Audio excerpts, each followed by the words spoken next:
Today I'm going to show you the box content of newly launched Mi 11 Pro X. So once you will open the box, you can find this lid, and in this lid you will get the SIM ejection tool.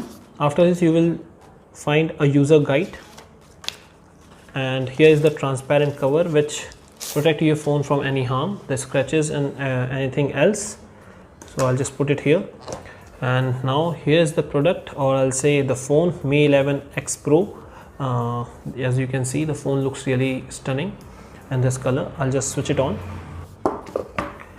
and after this you can find the USB Type-C cable and the power charger, and this power charger supports the 33 watts of fast charging. And in the box you will also find the converter of USB Type-C to 3.5mm connector.